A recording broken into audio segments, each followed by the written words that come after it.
I've always felt connected to Virginia. So I'm like, as my first project, I want to let people know, like, I rep VA, I love VA, and like I have a lot grounded here. So sliding through your area, baby, you look prettier. Feeling same me very, but you want me and you scarier. Need that big and carrier, spoil me. hey y'all, it's Coco Mamba, and I'm here on Tidewater Waves to talk about what I'm about and what I have coming up. Yeah. Appreciate you pulling up. Thank you for having me. And do I look at you or the camera? Oh yeah, you whatever you want. I Okay. try to sit as close as possible. Okay, so cool. yeah. So if you gotta say something to the audience, Okay. you direct it there. But yeah. Cool. But yeah. So we'll get right into it. Who are you? Where are you from? I'm Coco Mamba. I'm a multidisciplinary artist. I am a filmmaker. I make music, produce my own beats, shoot and edit my own music videos, and I live here in the Hampton Roads area in Virginia Beach. Dope. So multidisciplinary. Mm-hmm. Yeah, you can kind of dive more into that and what that means, like to you. Yeah. So how do I get into it? I work as a professional video editor. That's my day job. And I like to say multidisciplinary because I'm not just a musician. I look at the pieces that I create as art pieces in itself. So when I think of like a song or I think of a music video, I think of it together. I don't think of them as separate entities. So I usually, like, if I'm envisioning something or I get a download, like a creative impulse, it's kind of a whole package. Like I hear a melody, I also see the visual for it, I see colors and textures, and I kind of create as if they're one thing. So yeah, and that kind of spans it across different, I guess, areas. Like my work is usually in documentary filmmaking. So when I approach documentaries or if I approach my work, which is right now it's full-time at Forbes Media, I look at it as like, what's the emotion behind the piece and how can I like visualize that and bring that, like have it be a whole encompassing thing with like the music that I choose or the colors that I color the video or the textures I add to it, things of that nature. And I also bring that into my music with the music videos that I create. I do like collage art animation, things like that. It's like a lot layered into it. Word, that's what's up. So you don't really meet too many people that do everything, by themselves. Like people have a team. So what inspired you to kind of be so multifaceted and get into these different levels of creation? Right. I think two things inspired me to kind of be like a one-woman band. One, I don't like no for an answer. I don't like the idea of not being able to do something. And I also don't like waiting on people. So if I have a vision or something that I want to create, in the past, I've reached out to people to help me out, and either they kind of are trying to limit what I'm able to do, or I have to wait on their time and schedule, which is understandable. Like people have their own life going on. And if I have something I need to create, like people who know me know that I need to get it done. And it's just gonna nag at me until I bring my vision out of my head into the real world. So there's that. And also when I first started creating under Coco Mamba as a musician, I had a partner at a time who was a cinematographer, and he helped shoot and edit my music videos. Or not edit, take that back. He helped shoot my music videos and I edited them. Edited everything. Anything you see me put out, I've edited. But when we broke up, I kind of dealt with kind of like the stress of like, okay, what now? Am I going to be able to do this on my own? Like, how do I keep up the content that I've been creating? So it kind of was like that pressure that I needed to like push myself to be able to do it on my own without that extra help.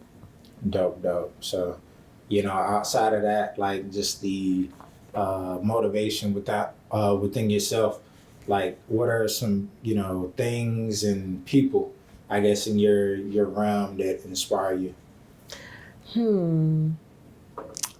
I really look up to, my favorite, like my musical inspiration is Santa Gold.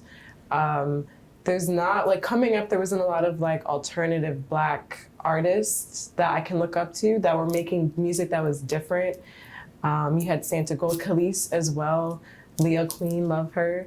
It just is really dope, like, because I don't, when people ask me like what type of music I make, I don't really know what to say because I'm inspired by so many different things. Like all the time, like now I'm listening to cumbia music. I love alternative rock music is actually my favorite genre. Obviously I love hip hop. So there are a lot of different sounds and vibes that I love. I'm inspired by like places I travel to, the sounds I hear there, street music, things like that. So I love artists that like you can't really put them in a box, and artists like Santa Gold and Khalees are one of them. I'm also obviously inspired by Pharrell, just like anyone that is kind of out here doing what they want, like they're not living within one confined like trade, like, oh, I'm just a producer, or I'm just a musician, I'm just this, that, and the other. They're moguls, you know, they're moving in and out of different spaces the way that they want to because, you know, why not? Yeah. And that, you know, comes with a lot. You know, you're not really traveling the normal road, I would say. So, you know, what's the most, I guess, your biggest plight, like the thing you had to overcome, and also like the biggest, you know, appreciation you've had, you know, thus far in your journey? Yeah. Oh, it was a struggle to get to where I'm at. I'm not even about to lie to you. I mean, growing up, I grew up in and out of like social classes. Like we would get up on some money, so we'd be kind of middle class, then we'd be lower class again. Like it was a struggle. And I've always known that I didn't want to live like a traditional 9-to-5 life where I wake up every day, go to work for the same amount of time, and then come home, you know. That just feels very confining to me. So it was a lot. Like when I graduated college, I didn't know what I was going to do. You know, I had this degree, but the idea of being in an office, and I have a business degree too, but the idea of being in an office was so daunting to me. So I kind of had to like really figure out like, how do I make money in a way that doesn't feel suffocating? But also like I make enough money to support myself in the lifestyle that I want to live. So it was rough. Like I've been to New York Housing Court a couple times, you know, almost getting evicted, and I've couch surfed, and, you know, I've lived the check to check life because prior to this job that I have now, full time at Forbes, I've never had a full time job. I always was a contractor. I always did contract freelance work, and it took a long time, like, to turn like those little itty bitty checks I would get into bigger checks. And it took having sleepless nights, you know, really grinding. Any job I would get, I would kill it. I'm like, I need to be the best editor that they have because they're going to keep hiring me, you know. I need to be personable with people. I need to build these connections up so that if they get an opportunity, they're going to want to hit me up to give me that opportunity, you know. So yeah, it was a lot of that, a lot of struggle, and you know, I'm here now because I busted my ass to get here. Can I curse? Okay. No. I busted my ass to get here, you know, I deserve it. So yeah, that definitely like kind of navigating and figuring out how to sustain myself was my biggest plight, like on my own. I didn't really have any mentors or people that I could look up to. I'm the first in my family to live this type of life. Like my mom, both of my parents were in the Army, straight out of high school. Like my mom was 20 when she joined the Army. My dad, 19. My mom had me when she was 21. Her mom was a nurse. Like they lived like a very traditional, and her mom had her when she was 17. So I didn't really have like any artist in the family or anyone that's lived this kind of life to look up to or ask advice. I kind of had to like look at myself as a blueprint and create that for myself. So yeah, it was a struggle, but I'm really a follower of my intuition, and I know I have like, you know, my angels and my guides pointing me in the right direction. So I'm really thankful for that. Dope. So, you know, with you transitioning into this new role for you, the 9-to-5, like how, you know, how do you feel about the difference in the lifestyle? Mm-hmm. It feels really good, actually. I was shocked. Like, it's funny to say because when I tell people I was hesitant about taking this job, they're like, what? Like at Forbes, like you're bugging. But I really value... Why'd I say you was bugging? Because it's Forbes, you know, it's a huge company. There's stability there. Yeah. Oh, you were kind of like, I didn't know if I was going to take it. Okay, yeah, gotcha. I didn't know if I was going to take it. And everyone thought I was crazy because they're like, why wouldn't you take that? Especially in this economy. Like, people are like scrambling, trying to find work to survive. And I'm like, I don't know, because, again, like, I had built, being a freelancer for so long, I had built up like a good client base where I was comfortable. I also got into NFTs, so I was making money off of that. So and then moving back to Virginia, my cost of living went down significantly compared to being in New York. So it was a lot more realistic and comfortable for me to not do a 9-to-5 job. But when I got it, so I had contracted with Forbes for like 5 years before they asked me to apply for a full-time position. And I always love the team that I work with. My current bosses now, like, they're awesome. And I loved the content I worked with. And I love that they gave me a lot of creative freedom. It was always a fun challenge. And that was the thing for me too. Like, I love being challenged. I love kind of like having things that make me up my ante and make me like develop my skill set more. So when they asked me to apply, I'm like, I don't know, I was kind of back and forth, but then again, my intuition was like, just do it. Like, just try to like go through the application process. Once you get the offer, then make your decision. So I did it. And then even the people that were interviewing me, because it was a long process, I had to do like 5 different interviews. And Oh, wow. yeah, but it felt really good. I'm like, wow, like I really feel connected to these people. I feel like I can learn a lot from them. And I feel like this will be good for me. And so taking the job, like when it's remote, that was a huge thing for me. I'm like, I'm not moving back to New York. Like, hell no, I'm sorry. Like, I love it. I lived there for 10 years. I love what I learned. I love everything. I wouldn't change a thing about it, but ain't no way I'm moving back there. So I'm like, I'm not moving back, and I need to still be able to be Coco Mamba. Like, I know for a while, working as a contractor for different big companies, I like I felt like I was living 2 separate lives. Like, I had Simone Verano, who was very professional. Like, nobody had my socials. Like, I kept things very cookie cutter clean. And then I had Coco Mamba. And it was stressful to be able to have to like divide those 2 personalities because I am both. So when I took the job, I'm like, I'm not changing my socials. I'm not going private. Like, I want to be able to be who I am. So I took the job, and when I met everyone's cool, mad cool. We ended up, like, I follow a lot of my coworkers, they follow me. Nobody, is trying to change me. Like, they think what I do is really cool. So it's felt really good. I'm like, okay, I have a good work-life balance. Sometimes I teeter because I can be a workaholic, but things are very manageable. I get to travel and still get my work done. And my coworkers are really, really good at what they do, which I admire. And I miss being around that. Like, I miss being around people that are really talented at things I'm not talented at, because it inspires me and kind of makes me want to work harder and go harder. Dope. So, you seem like you have really an affection for like teamwork and community. So I do want to ask you, like, since you've been back out here, how has the 757's, creative music community, accepted you, and how do you feel about the love out here?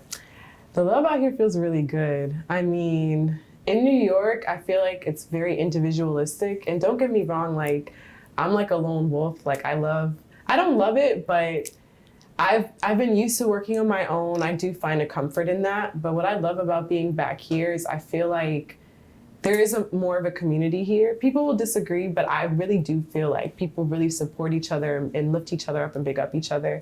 And everyone's also really talented. Like, I'm like, it's really bad for me to fake the funk. Like, if I don't mess with somebody's music or whatever, like, I'm not gonna pretend to be with it regardless of how much clout you have. But like, the people I've been around are genuinely like really talented and, want to collab and work together. And I just feel like it's like an ecosystem. Like, we help each other out. Like, I've inspired others, and it feels good. Like, I feel like any one of us could blow up at any moment, and it'll feel really good. It'll feel electric. So I'm really happy that I came back. Dope.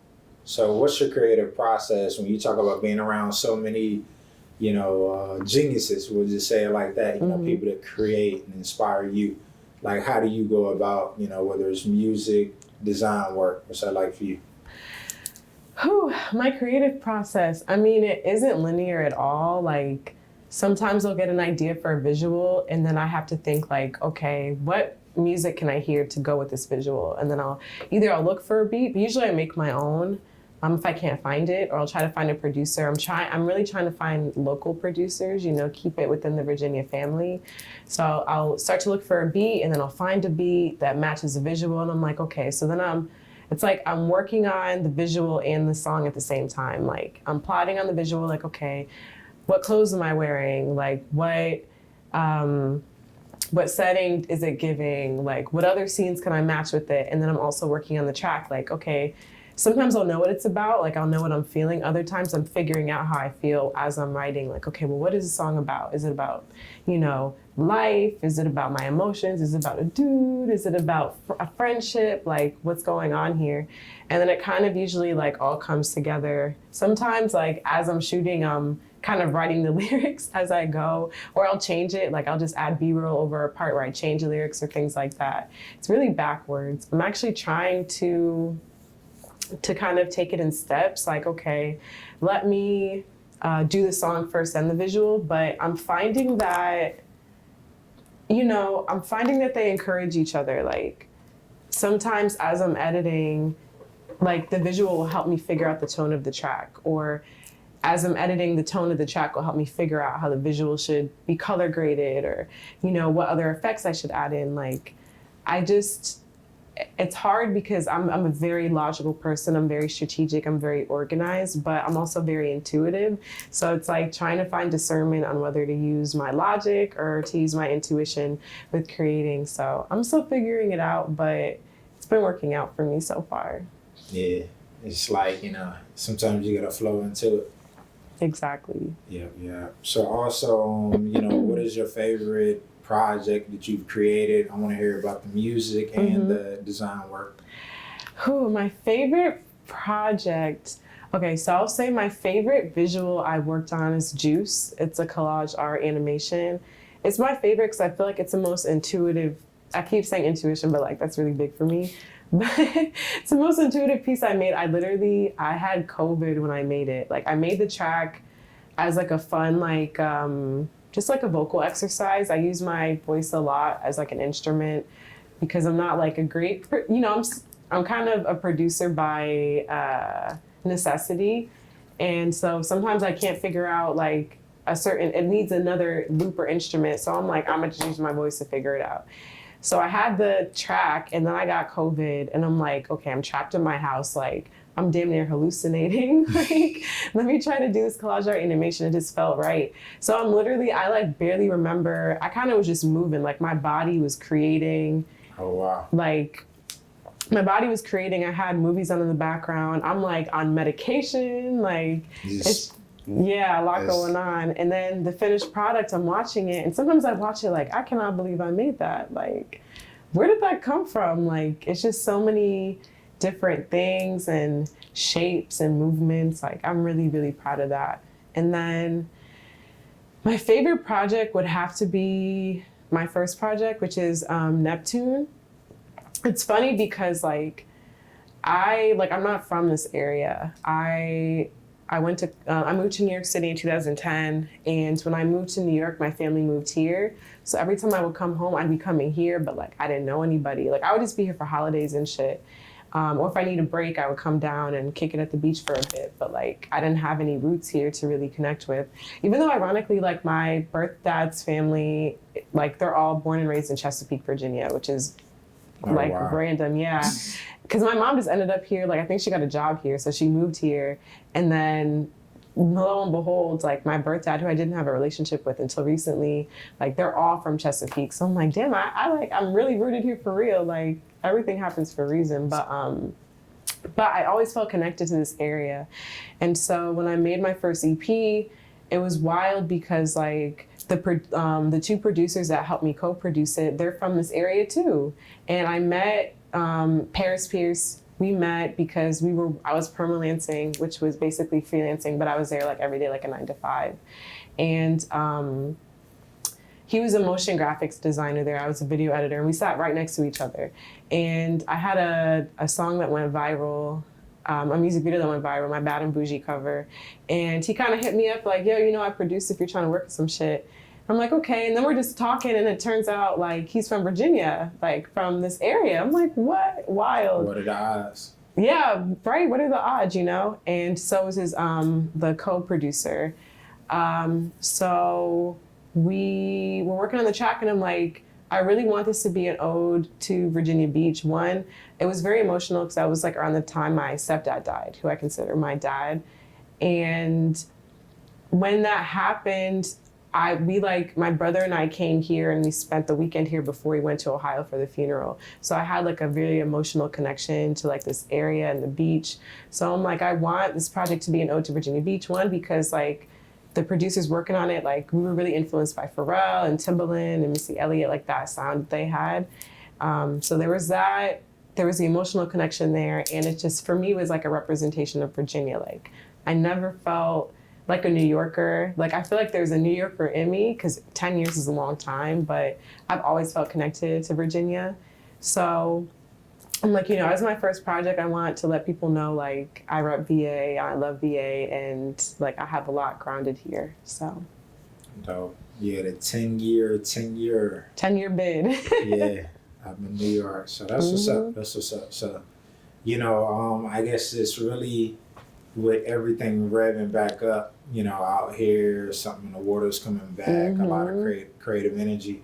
You know, how do you feel just about the culture, you know, the water, just what this area, you know, has to offer? Like, what does it mean to you? I think it's really dope. I really think there is literally something in the water, like the talent that is here. Even like the artists that are big now, like Masego, Drum, who else is from here? That's like new, and those are the two that off the top of my head. I'm definitely missing people, but like if you listen to their sound, like there's something so unique to it. Like you can't really pinpoint other artists that sound like them. And I think that says a lot about all of the creatives here. Like everyone has their own edge and uniqueness that you could tell like they're from here. Like even my homies like Mag, Dot, Fake Uzumi, myself, who else? Lex, but she's in New York now. Like they all have that unique, dope sound to them that you could tell it's the area, but like you could tell that like there's similarities based on the area, but if you pinpoint other artists that sound like them, like you're not gonna find it. And I feel really lucky to be a part of that. I feel like, again, everything happens for a reason. And I feel like me coming back here and like blending in so easily into the scene, like I moved here in 2020. I didn't pop out on the scene until 2021, but like within 2 years, I feel like I seamlessly kind of met everybody and I felt very comfortable and at home, you know? And I'm like, that wouldn't have happened as easily as it did if it wasn't meant to be. So I feel really lucky. Definitely, you know, and I feel like it's kind of a accessibility out here that, you know, you go to LA, New York, it's so vast and big, and it's, or even Atlanta, wherever you want to pinpoint, but like you kind of gotta know this person is kind of like a little ladder, but it's so organic out here, like so grassroots that you can run into anybody and everybody's so genuine. Well, pretty much for the most part. Yeah. So, yeah, but you know, also, you know, I want to ask you like if you could like collaborate with anybody, you know, creatively, who would it be? Like ever in life? Yeah. I mean, you take it where you want to take it, now or forever. Yeah. Oh yeah, I mean, obviously Pharrell, obviously Missy Elliott, Timbaland. I will collab with them, so that's just a matter of time. Affirmation. Yeah, hell yeah. And then the idols I mentioned earlier, Khalees would be amazing. Santiago would be amazing too. I just live for her. I think she's so dope, and I could tell like, I feel like you could tell people that make music like intuitively. Because it's like, where are you hearing these sounds, you know? Like where, like you could tell, like you get these downloads, like, okay, like you just hear this melody or you hear this beat and you're like, where did I hear it from, you know? And you could tell like artists like Santa Gold, like it comes from above and within, you know, not something she's logically like, you know, sitting down to try to create. So I would love to work with her. Yeah, dope. So you know, in terms of like, you know, creating, you have, you know, to perform as well. Mm-hmm. So how do you feel about, you know, the stage presence and performing? Yo, that's actually a great question because I used to hate performing. Like, I was so terrified because I'm a perfectionist, right? So when you're working on a track, when I work on a track at home, like when I'm by myself, so I can take as many takes as I want to. Like, I punch in a lot. Like, if I don't like this take, I'm gonna re-record, I'm gonna chop it up, I'm gonna make it be perfect. When you're performing live, you can't, like, whatever comes out of your throat when you pause, when you're on the mic, like, that's what it's about to be. So I hated it, and I looked at it like a job. And then when I was coming up, I like started doing music in 2016, like in the blog era. So there wasn't as much importance on performing as it was getting in a blog and like going viral and getting, you know, coverage that way. So when I came up, I coasted off of not having to perform, like, because I was getting blog attention. Like I was getting like, when that my Bad and Bougie track went viral, I was in the Fader, which was huge for me. That was what really got my traction. Got coverage in OK Player, Afropunk, Blavity, that kind of shit. So I'm like, okay, cool. Like I could do that. And then it just hit a time. It was like 2018, 19, right before the pandemic, where like that shit was clipped. And so I would be putting out projects and I'm like, yo, like I'm not getting placement, and the placement I'm getting isn't really doing anything for me. So then when I moved here, like that was another thing. I couldn't really rely on like my clout because no one gave a fuck. They're like, okay, cool. Like people, like you really have to touch hands and like be in the mix and be with people to like get booked and get attention and have people really like fuck with you like that. There's definitely a more genuineness here than there is in places like LA or New York, where like as long as your socials are lit, like they'll fuck with you. But here it's like, yeah, your socials are lit, but I don't see you anywhere. Like I don't be, you see the same faces every day, and that's why they be getting booked and shit like that, because there's like a personableness to it.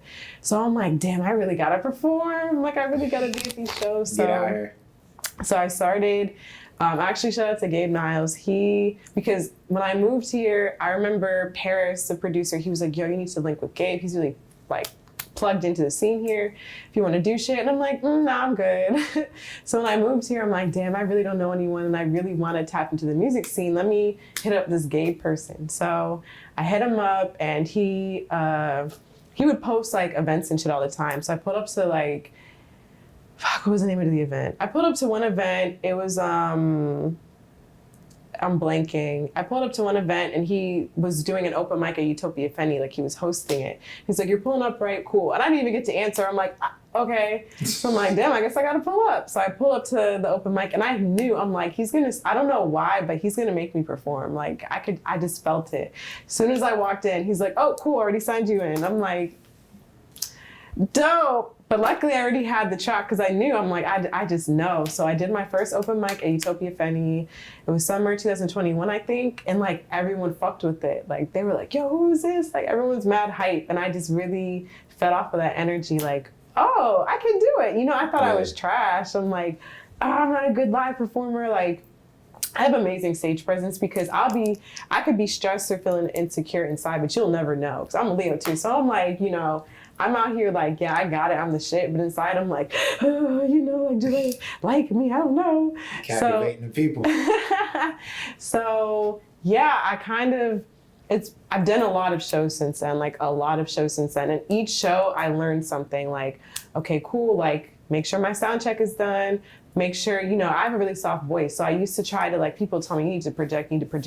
And I'd feel stressed like, oh, I'm not doing it right. And I'm like, nah, y'all need to turn my mic up. Like, this is how I perform. This is how it comes out. You need to adapt to me, not to you. So It's like building that confidence, like outside of having that outward presence of confidence, like to draw people in. I'm like, I need to build it really from the inside out rather than build it from the outside in versus inside out, because people are going to tell me what they think, especially men, no shade. They're going to tell me what they think I should do and try to sun me in that way. And I'm like, nah, I need to be firm in what I know to be true for myself, because that's how things are going to get done. Same with how I even started music. People had all types of advice of what I should do. And at the end of the day, what ended up working for me was what I felt intuitively, So yeah, now I'm at a place where I'm excited to perform. Like, it's been cool because also I have a lot of friends who perform a lot, which in New York, I had friends who performed, but again, like artists are so individualistic, like people kind of do their own thing. But now I have so many friends who perform, like we kind of learn off each other, like, oh, you do that? Okay, cool. You should do more of this, or you should do more of that. And like, it's really helped me out. And we work kind of, like you do so many shows with the same artists, like it's like you build that confidence together. Like, okay, like I see you've been working out here, I've been working too. Like we're in the same struggle together type shit. So I love it. I think it's really fire. And I really feed off of the energy of like seeing the same people come to my shows, like getting hyped to see me perform and like them being drawn into the world that I'm creating. So, and I also like, I started incorporating visuals to my shows to like bring people in that world. So it's been really fun to like really cater my set to what works for me and creating that world and universe for people to come in, which is what I thrive in like online, like creating the song and the visual together. I can do that now with my shows. Right. Now that's what's up. Like I like what you said about the whole confidence piece, because you know most people don't really get that part of an artist or performer. They get up there and kill the show, but it's like, ooh, it's a little anxiety there. Yeah. A lot of anxiety. Because you're thinking, you're like, do I sound good? These videos, I'm about to be tagged in this shit. Am I about to look crazy? Yeah. Can they tell I'm nervous? Like, is my confidence coming out? Am I articulating? Is the music, like, I can't hear me? Like, can they hear, that type of shit. And I used to be like an autopilot. Like, I'd get on stage and it'd be like an out-of-body experience, and after the show they're like, yeah, you did it. I'm like, I said that, okay. But now I've been more present because I'm not afraid anymore, like, which is big for me. Like, I'm not scared to do this shit anymore, and now I can be present and really enjoy myself, which is how you're supposed to feel when you're performing, and really connect with people and have like that lasting impression. Dope. So also with the second part of what you said, with collaborating with other artists and coming up together, how do you go about features and like doing like the studio sessions and creating with other, people, artists? I don't think I've ever done a feature yet where I'm like in the room with them. Oh, wow. It's usually like they send me the track and then I add my shit to it. Even the people you work closely with, y'all ain't even play around with stuff? We do like... so I love Mac and Dot Fake Uzumi because they're really trying to push me out of that. Like they're working on, I don't think it's a secret because they've talked about it, but they're working on this thing called the Drunk Tapes. We're like, because we party together and shit, and we'll go back to their crib, and then they're just freestyling on the mic, having a good time. And I'm like, again, such a perfectionist. So I'm like, oh my God, like I did one track. I hope it never comes out. Please, put that track with me out, y'all. But like, they just are so free with it. And I remember Mac one time, she's like, yeah, why don't you ever get on the mic? Because I'm always like, oh, I'm tired, or oh, I'm too drunk, y'all. She's like, why don't you ever get on the mic? I'm like, I don't know. I'm like, I think because I'm a perfectionist, like, I don't like not being good at something. Or I don't want to get on the mic and I don't make no sense, And y'all are so confident, like, even though y'all are speaking gibberish and shit, like you're confident, you're delivering it. Yeah, everything flows, and you can tell it's because you're comfortable. But I'm not comfortable yet, and like they're just so open with it, and I'm like, damn, like I feel like it's helping me to open up more and not to take myself as seriously. Like I take myself way too seriously sometimes, which is a good thing because that's why I deliver such quality work each and every time. But I feel like it blocks me from like really being open and creating more freely and having, more flowing content. Like, and I'm kind of pivoting a bit, but even with like the pandemic, before the pandemic, like I would put out a project once every year or so I would never drop singles, like, cause I was just such a perfectionist. But then when the pandemic dropped, I stopped giving a fuck. So I just started to do 1 minute shit. Like anything that came to my head, I would put it out. And what helped was I was quarantined with my brother, his boyfriend, and his boyfriend's sister. And they were like, there would be shit that would never have seen the light of day if it wasn't for them. Like, my first collage art animation, Ride, I'm working on it and I'm like, this shit is trash. Like, what the fuck? And my brother, he's like, let me see it. And I showed him and he's like, you're bugging. He's like, finish it. Like, finish this shit. So I finished it and like everyone loves it. Like that became my thing, my collage art animation. So I'm like, yo, I think that is the importance of teamwork and collaboration, because when you work on something by yourself so many times, like you only have yourself to bounce shit off of. So there could be things you never put out. There could be things you talk yourself out of. There could be things that could be better. But when you have other people around you, like that really does help you like believe in yourself more, put yourself out, to take yourself less seriously. So that is another thing I really appreciate about like the scene here. I feel like it is helping me grow, even if they don't realize it or not. So thank y'all. Yeah. So, perfect lead into my next question. Do you see yourself being out here long term? We shall see, I try not to, I live life a bit more freely now in terms of going where the wind takes me. So, we'll never know. We'll see. I do, like, wherever I do end up, in terms of, like, having a family and, like, raising kids and shit, it's going to be in Virginia. I don't know when that'll be, when God permits, but I don't see myself raising my kids or really settling down anywhere else outside of here. Yeah, dub. Yeah, it's very, conducive with development. It's very chill out here. So, yeah. So, also with the success, like you were talking about the blog area, with the blog era, with Bad and Bougie going viral and you getting placements, what were your thoughts on that success and how you feel about that song? That was a really funny time with like when Bad and Bougie blew up. So that was like maybe a year into like first starting music under Coco Mamba. And I'm just like, yo, I'm putting all this shit out. It's not really getting the traction that I think it should get. And then with Bad and Bougie, it was funny. Like I had been assistant editing on this documentary called Who Streets, which is out on Hulu and Netflix and everything now. And we were, the film was accepted into Sundance where it premiered. So the whole team, like we went to Sundance, the film festival gave us a crib and everything. And I'm looking at like the pictures of the crib and I'm like, I had already been working on a Bad and Bougie cover. Like I love that track, R.I.P. I had loved that track and I'm like, okay, I really want to like do a cover for it. So I worked on the track. I'm looking at the pictures of the house and I'm like, yo, I can really, like, this is perfect for like the vision I had for like the visual. So we had shot, like my ex and I at the time, we had shot a music video, everything, edited it, the song came out, put out the music video and the song on Valentine's Day of that year, 2016, I think, or 2017. And it didn't really go anywhere. Like I had like minimal success and I'm kind of like, all right, this is a dub for me.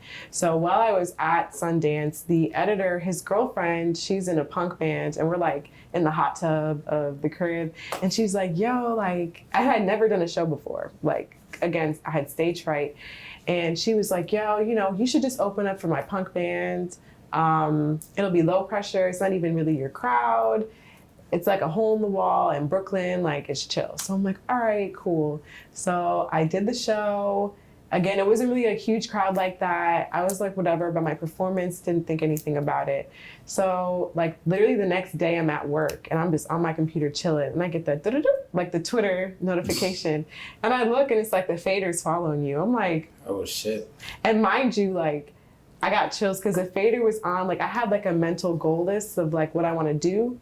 Like there are a bunch of random things that I'm like, okay, I want to do this at a certain age and then I end up doing it before. So the Fader was like, okay, 5 years into music, I want to get placement in the Fader. So I'm like, what the fuck?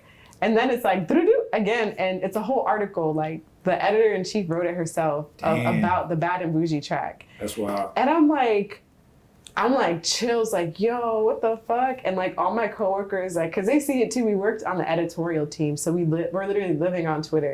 And they're like, yo, like everyone's going crazy. Cause I think they didn't even really know I did music at the time. They're like, what? Like you're this fire editor and you do music? Like what? And then another coworker, Jordan Riggs, shout out to Riggs. He had like commented on the tweet because they only had the track. They had the SoundCloud link. And he's like, yo, there's a video for it too. So they edited the article to include the video. And so that was wild. Like, I couldn't believe it. And at the time, like I said, like I wasn't getting a lot of traction, so I literally was about to give up. I was about to be like, you know, I tried the music shit. It's not really working for me. Like maybe I should just stick to editing. I got this really dope job. I'm gonna just do that. And I feel like that was my cue from the universe, like, no, you have to do this. Like you have to keep going. So yeah, that really put the battery in my back for, you know, to keep going and to continue. And I'm really glad that I didn't give up. Yeah, I was about to say that's kind of that's crazy ass story right there. I mean, you just talk about like just being at that edge and like, man. Oh yeah, I didn't even say how. So in the article, it turns out somebody that was at the show was roommates with another person that worked at the Fader, and he showed his boss, who was the editor-in-chief, and she fucked with it so much she wrote the article. So it's like, I thought that was some, you know, random one-off gig that I would never hear about it again. It would be whatever. So it's also a testament to like, you never know who's in the crowd. You never know, like this one opportunity that you may think is, you know, insignificant. Like, not that it's insignificant. Shout out to Beck because I appreciated that lookout. You know, I just didn't think anything would come of it that major for me. And lo and behold, like somebody's roommate was there who showed their friend who, you know, it's just wild how word of mouth can work and how like that one moment or that taking that one chance of yourself can like really change your whole trajectory. Yeah, and I'm glad you mentioned that because I believe in that so much just because of how I move as well. Just Virginia, you know, kind of flows, you know, the water, the waves. Just talk about just the movement out here, but you'll just pop up here and meet somebody and never know where to go, and it just kind of comes together. So, you know, I want to get your thoughts also on just like, you know, how you, how that shapes how you move forward in your career, whether it's like, all right, well, I'm going to just kind of let myself be a little more free. Yeah, I think, and I don't want to say this as in like I do things for like, oh, I don't know what it's going to do for me in the future. Like I do a lot just out of the love because I've had a lot of people do things for me out of the love that's really helped me out, and I try to pay that forward. But I've had a lot of moments or things where I've worked on something and then like that person ends up blowing up and I'm like, damn, I'm glad I did that, or man, I should have done that. Or like even I remember with Blavity, we started working together like before they were like, they had just started and they were a small blog. And they had reached out for me to do some feature. And they weren't really that big at the time. But I'm like, you know what? I'm going to do it because like I'm just trying to get my shit out there. And now Blavity is pretty big. So I'm like, you know, you just never know where people are going to end up, where things are going to end up. And yeah, so even being here in Virginia, like most of like all the artists I've worked with, I do shit for the love of it. I don't charge. Like, first of all, I charge a lot. So I'm like, I'm not even about to put someone in that position where I know they can't, like, you know, they can't afford me. But you know what I'm like, they wouldn't be able to afford what I usually charge. And it's like, I might as well just do it for free because again, like I've had a lot of people help me out. Like I've had a lot of people that I've had to give my flowers and blessings and thanks to because they helped me get to where I'm at. So I feel like it's only right for me to be in that same position to give back to those people, you know, that may not have the resources to afford a nice ass camera or to afford like a dope ass editor or, you know, that could really use, I don't have a lot of followers, but I have a good amount where if someone has a couple hundred or like maybe 1,000 or two, doing a feature with me and us collabing, it'll throw them, you know, a good look or two, you know. I feel like, again, like, that I've been blessed with that, and I feel like it's only right for me to also pass that forward. So, yeah, and I just, like I said, I love Virginia. There's so much talent here. I feel like there are a lot of people that are big now that aren't as talented as a lot of the people here that don't have as much of a look. So, I would love to be like kind of just like a little bit of a pivot, like a stepping stone for that person who deserves to be wherever they end up. So, yeah. Dope. Well, salute to you. You know, people Thank you. Yeah, hear that. You know, appreciate your work, your efforts out here. You know, giving you your flowers right now. You deserve it. You know, Thank from you. New York, the VA. So just keep doing what you're doing, and you know, we'll see where the area goes. But you know, thank you. Thank you. Yeah, you know, not really long term, but what's next for you? We got summer It's a beautiful day today. You know. It is. Yeah. So what's whatever you can release to the people that you want to highlight, you can go ahead and drop that. Yeah, there may be something coming soon. Whatever it is, it's going to be fire. It's definitely a reflection of everything I've been putting out recently, like my quarantine bops and things like that. It's just very me, especially being back in Virginia for so long and being around so many dope people and all the experiences I've had. It's something to look out for. I'll say that. Okay. Dope. Well, this not going to be our last time sitting down. Yeah. If anything else you want to drop to the people, you can drop your socials, where people can find you. I just want to say, believe in yourself, trust your gut, and don't listen to outside noise or anything that makes you go against what you know to be true. Because if you follow yourself, you can't go wrong. You can follow me at Coco Mamba, and on my socials is at COCOMAMBA. An extra at the end for Twitter, and I also have a website that has all my music and visuals at cocomamba.com. All right, dope. Thank you for having me. Yeah, appreciate you. We got Coco Mamba, and we out. Spoil me like Gloria, breaking down your barriers. Your niggas be like Maria, finest bitch like Nunu, yeah.